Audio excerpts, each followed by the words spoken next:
दोस्तों आज हम एक्सप्लेन करने वाले हैं 12th फेल मूवी को, जो कि एक ऐसे लड़के की कहानी है जिसे यूपीएससी का यू भी पता नहीं होता, फिर भी वो यूपीएससी क्लियर करने की ठान लेता है। और वो ये सब कैसे करता है वो आज इस मूवी में जानेंगे।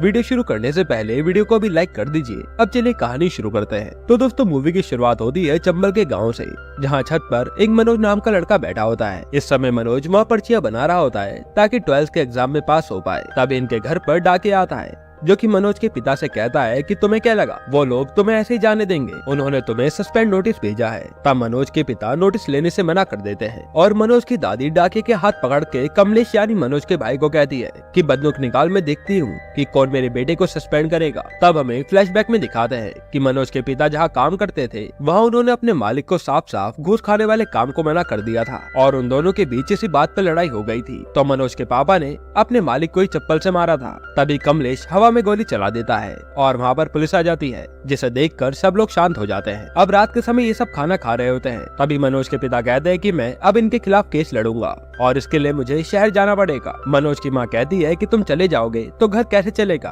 पर उसके पिता उसकी माँ की नहीं सुनते। अब अगले दिन मनोज एग्जाम रूम में बैठा था और पर्चियां निकाल रहा होता है। तभी मनोज के सर कहते हैं कि बोर्ड पे मैं सारे आंसर लिख रहा हूँ, बस तुम इन्हें चेप लो। और सब बच्चे खुश हो जाते हैं क्योंकि दोस्तों उस इलाके के सारे स्कूल चीटिंग करवाया करते थे। तभी वहाँ पर गाँव का नया डीएसपी आता है और कहता है कि यहाँ पर क्या चल रहा है। वह स्कूल का प्रिंसिपल डीएसपी को धमकी देता है और कहता है कि ये विधायक जी का स्कूल है और उसे घूस देने लगता है। लेकिन वो डीएसपी उल्टा प्रिंसिपल को अरेस्ट करके अपने साथ ले जाता है। अब हमें पता चलता है कि चीटिंग न करने की वजह से मनोज फेल हो गया है और मनोज के पिता केस लड़ने के लिए शहर चले जाते हैं, जिसके कारण मनोज की माँ को घर की चिंता होने लगती है। तब रात को मनोज और कमलेश घर आते हैं और अपनी माँ के हाथ में पैसे देकर बोलते हैं कि कल से हम गाड़ी चलाएंगे जिसमें हमें लोगों को एक जगह से दूसरी जगह छोड़ना होगा। फिर अगले दिन ये दोनों अपनी गाड़ी में सवारी बिठा कर ले जा रहे होते हैं। तभी इन्हें रास्ते में एक आदमी रोक लेता है और इनकी सवारी अपने बस में बैठाने के लिए कहता है, लेकिन कमलेश इसके लिए मना कर देता है। फिर वो आदमी कहता है कि ये विधायक जी की बस है और ये ऐसे खाली नहीं जाएगी, तो मैं अपनी सवारी हमारी बस में बैठानी होगी। तब कमलेश को गुस्सा आ जाता है और वो उस आदमी को चप्पल से मार कर वहाँ से चला जाता है। फिर थोड़ी दूर जाने पर कुछ पुलिस वाले उन दोनों भाइयों को अरेस्ट कर लेते हैं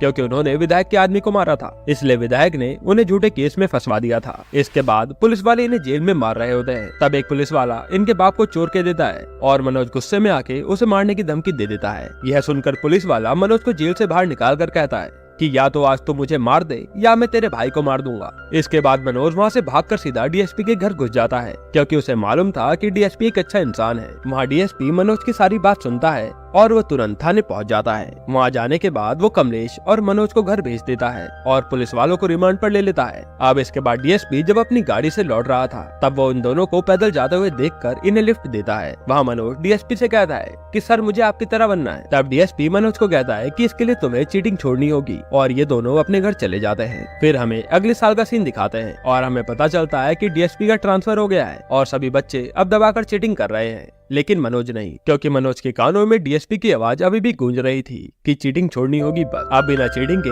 12th पास करके वो 3 साल तक उसे लगन से पढ़ता रहा और घर का खर्चा चलाने के लिए मनोज की माँ ने घर की सारी गायों को बेच दिया और अब मनोज ने ठान लिया था कि कैसे भी करके वो डीएसपी तो बन के ही रहेगा। फिर जिस दिन मनोज ने बीए क्लियर किया उस दिन मनोज को उसकी दादी ने अपने पास बुलाया और पेंशन के बचे हुए पैसे देकर कहा कि अब तो जा और डीएसपी बन के ही वापस आना। और मनोज अगले दिन ग्वालियर जाने के लिए बस में बैठ जाता है, लेकिन थोड़ी दूर जाने के बाद उसे नींद आ जाती है और जब उसे ग्वालियर पहुंचने के बाद कंडक्टर उठाता है तब मनोज को पता चलता है कि उसका सारा सामान किसी ने चोरी कर लिया है और अब ना तो उसके पास वापस लौटने का साधन था और ना ही जेब में एक भी रुपया। अब मनोज वहाँ जब कोचिंग के लिए भटक रहा था तब उसे एक कोचिंग से पता चलता है कि डीएसपी की भर्ती पर रोक लगा दी गई है क्योंकि सरकार के पास पैसा ही नहीं है इन लोगों को देने के लिए। जिसके बाद मनोज अब 2 दिनों तक एक ढाबे के आगे भूखा बैठा रहता है और जब उसे भूख बर्दाश्त नहीं होती तब वो ढाबे के अंदर जाकर कहता है कि साहब मुझे खाना खाने के लिए दे दो, बदले में कोई भी काम करवा लो। वो ढाबे का मालिक काफी अच्छा होता है तो वो मनोज को फ्री में खाना खिला देता है। फिर जब मनोज ढाबे वाले आदमी को अपनी दास्तान सुना रहा होता है तब ये सब एक सुंदर नाम का लड़का भी सुन रहा था।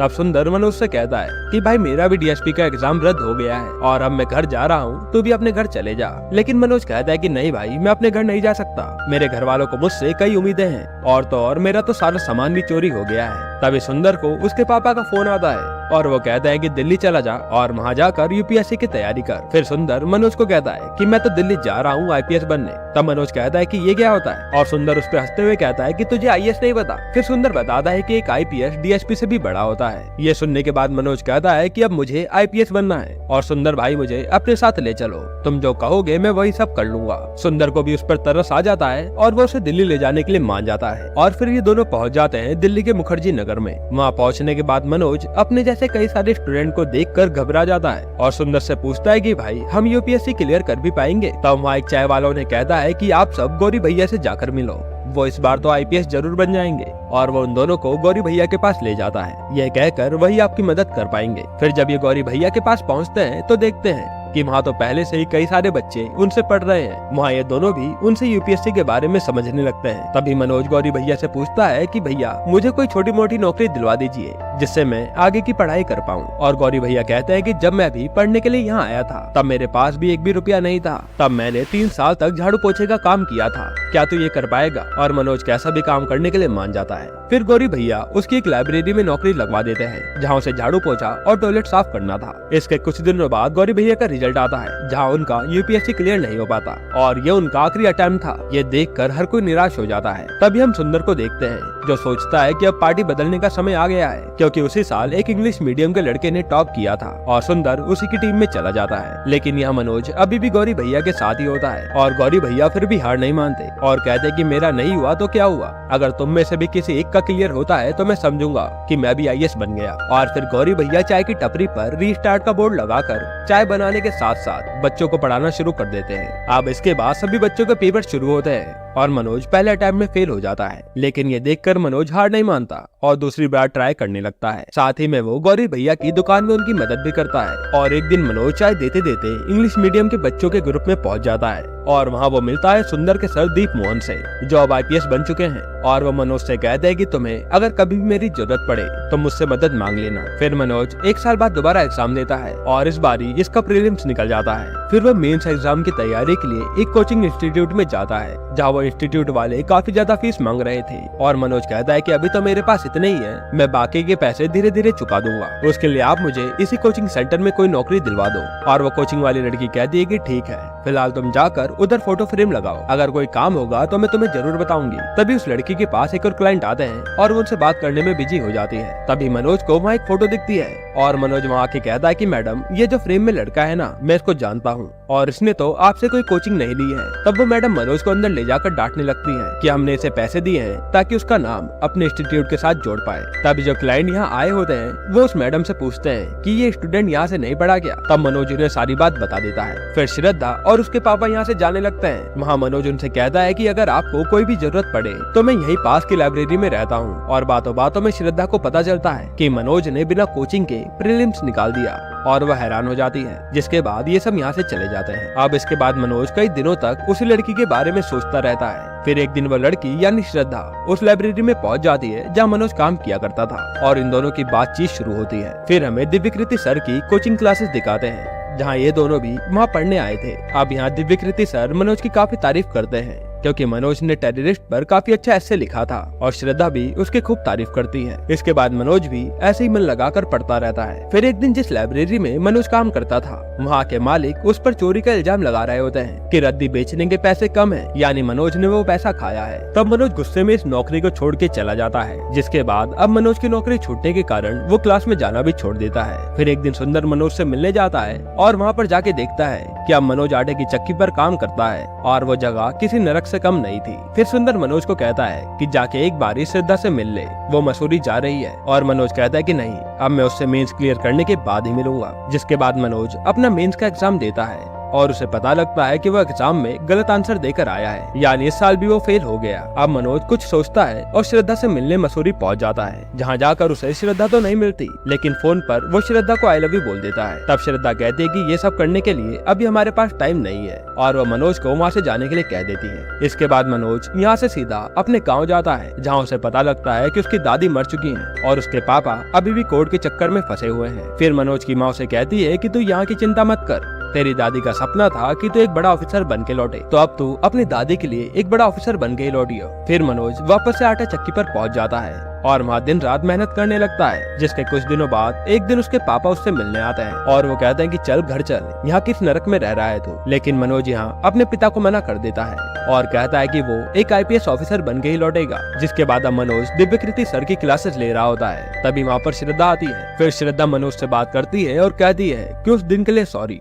पर मनोज कहता है कि कोई बात नहीं, अभी मुझे सारा ध्यान मेंस के एग्जाम पर देना है, और वो यह कहकर वहाँ से चला जाता है। इसके बाद श्रद्धा अब कई महीनों तक मनोज से नहीं मिल पाती और कुछ दिनों बाद रिजल्ट का दिन भी आता है, जहाँ हम देखते हैं कि सुंदर इस बार भी फेल हो गया था और मनोज का प्रीलिम्स क्लियर हो गया है। अब ये बात बताने के लिए श्रद्धा उससे मिलने जाती है, जहाँ वो देखती है कि मनोज आटे की चक्की चला रहा होता है और वो बहुत ही बुरे हाल में है। फिर वो उसे बताती है कि तुम्हारा प्रीलिम्स क्लियर हो गया है, अब मेंस की तैयारी करो और इस आटे की चक्की पर रहकर तुम्हारी तैयारी नहीं हो पाएगी। फिर वो आगे कहती है कि तुम ये चक्की छोड़ दो, लेकिन मनोज श्रद्धा की बात नहीं मानता और श्रद्धा यहाँ से चली जाती है। इसके कुछ दिनों बाद फिर मनोज मेंस के एग्जाम देता है और इस बार भी वो फेल हो जाता है और रात को मनोज और श्रद्धा गौरी भैया की चाय की दुकान पर बैठे होते हैं। तभी वहाँ पर सुंदर आता है, जिसे उन दोनों को साथ में बैठा हुआ देखकर जलन होती है, क्योंकि उसकी गर्लफ्रेंड उसे छोड़कर चली गई थी। वह सुंदर श्रद्धा को सुनाने लगता है कि अगर तुमने मनोज को डिस्ट्रैक्ट नहीं किया होता तो आज मनोज का मेंस क्लियर हो जाता। ये सुनने के बाद श्रद्धा यहाँ से रोते हुए जाने लगती है। तब मनोज उसे आकर रोकता है। वहाँ श्रद्धा मनोज को कहती है कि तुमने उस दिन मुझे कहा था ना कि मैं दुनिया पलट दूंगा अगर तुम मुझे आई लव यू कह दो तो जाओ और पलट दो दुनिया। और श्रद्धा मनोज को आई लव यू कह देती है। ये सुनते ही मनोज वहाँ से भागता हुआ सीधा IPS दीप मोहन के घर जाता है और वहाँ वो दीप सर से कहता है कि आपने मुझे पहचाना, मैं मनोज जिससे आपने कहा था कि कभी भी हेल्प की जरूरत हो तो मुझसे मांग लेना। फिर वो कहता है कि सर मेरा हर बार मेंस क्लियर नहीं हो पाता। तब दीप सर उसे राइटिंग स्किल पर काम करने के लिए कहते हैं और मनोज समझ जाता है। अब जब मनोज गौरी भैया की दुकान पर काम कर रहा होता है तब गौरी भैया कहते हैं कि तेरे बस का कुछ भी नहीं है, अगर तू ऐसे ही दुकान पर काम करता रहा तो तेरा UPSC कभी भी जीवन में क्लियर नहीं होगा। तब मनोज कहता है कि भैया काम तो करना होगा। फिर गौरी भैया उसे गुस्से में कहते हैं तू अभी तुरंत मेरे रूम में शिफ्ट हो रहा है और आज के बाद तो कोई काम नहीं करेगा और तुझे सिर्फ पढ़ना है। ये सुनकर मनोज भी उनकी बात मानकर रूम पर शिफ्ट हो जाता है। फिर वह दिन रात बड़ी मेहनत से पढ़ने लगता है और कुछ दिनों बाद वह श्रद्धा पुराने नोट्स लेकर आती है और कहती है कि मैं मसूरी जा रही हूँ मेंस के एग्जाम देने के लिए।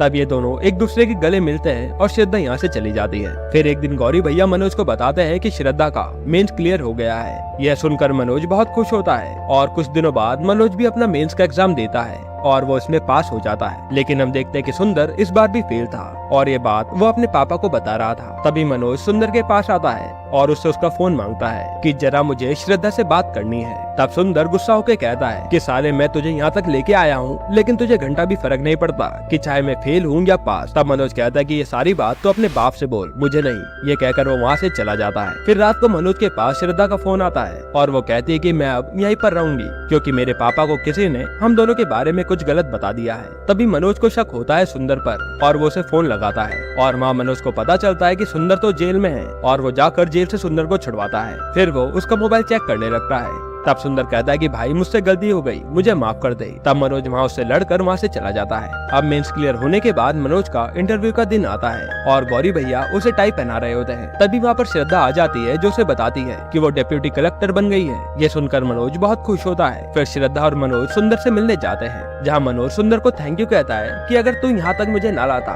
तो मैं यहाँ तक कभी आ भी नहीं पाता। और सुंदर मनोज को ऑल द बेस्ट कहकर श्रद्धा से माफी मांग लेता है और इनमें दोबारा दोस्ती हो जाती है। इसके बाद मनोज इंटरव्यू देने चला जाता है। वहाँ इंटरव्यू में वो उससे पूछते हैं कि तुम 12th फेल कैसे हो गए थे। तब मनोज कहता है कि उस साल हमारे गांव में चीटिंग नहीं हुई थी क्योंकि वहाँ पर एक नए DSP सर आए थे जिन्होंने चीटिंग रोकी थी और सारा स्कूल फेल हो गया था। फिर वो मनोज को बाहर भेजते हैं और थोड़ी देर बाद उसे वापस बुलाते हैं और पूछते हैं कि अगर तुम IPS नहीं बन पाए तो क्या करोगे। तब मनोज कहता है कि मैं अपने गाँव वापस चला जाऊंगा और वहाँ के बच्चों को पढ़ाऊंगा ताकि वो कभी चीटिंग ना करें। और कुछ सवालों के बाद इंटरव्यू खत्म हो जाता है। अब मनोज को लग रहा था कि उसका लास्ट अटेम्प्ट भी वेस्ट हो गया, लेकिन रिजल्ट वाले दिन पता चलता है कि मनोज IPS बन चुका है। जिसके बाद ये खबर वो अपने घर पे बताता है और ये सुनकर हर कोई खुश था। कितनी कठिनाइयों के बाद भी मनोज IPS बन गया। फिर मनोज अपनी ड्रेस पहनकर एक पुलिस स्टेशन जाता है, जहाँ के DSP सर मनोज को सैल्यूट ठोकते हैं और ये वही सर होते हैं जिन्होंने मनोज को चीटिंग छोड़ने के लिए कहा था। फिर मनोज DSP सर के पैर छूता है और कहता है कि सर पहचाना